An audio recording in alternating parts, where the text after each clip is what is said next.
色澤的調和，中國人從西洋學到了對照與和諧兩條規矩，用粗淺的看法，對照便是紅與綠，和諧便是綠與綠。殊不知兩種不同的綠，其衝突傾側是非常顯著的。兩種綠越是推攀一點點，看了越使人不安。紅綠對照有一種可喜的刺激性，可是太直率的對照，大紅大綠就像聖誕樹似的缺少回味。中國人從前也注重明朗的對照，有兩句兒歌：紅配綠看不足，紅配紫一泡屎。《金瓶梅》裏佳人媳婦宋惠蓮穿着大紅袄，借了條紫裙子穿着，西門慶看着不順眼，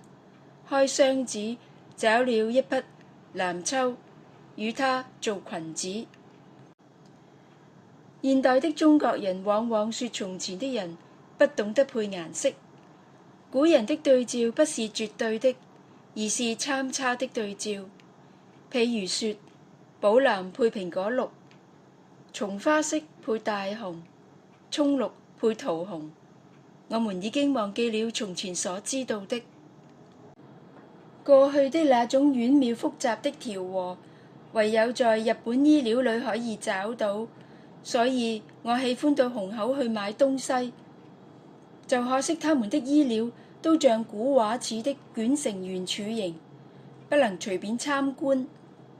非得讓店夥一卷一卷慢慢的打開來，把整個的店鋪搞得稀亂，而結果什麼都不買，是很難為情的事。和服的裁製極其繁複，衣料上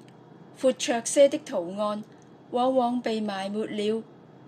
倒是做了線條簡單的中國旗袍，予人的印象較為明晰。日本花布一件就是一幅圖畫，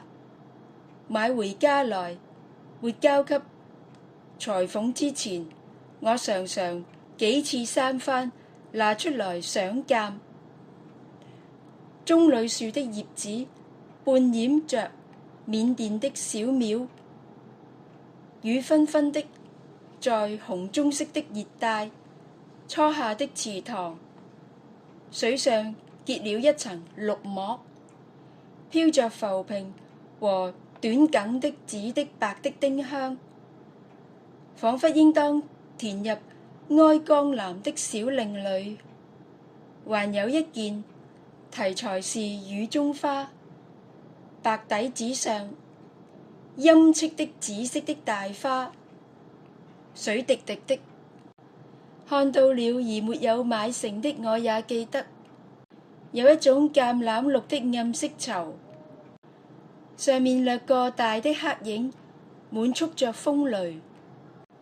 還有一種絲質的日本料子，淡湖色，閃着木紋、水紋。每隔一段路，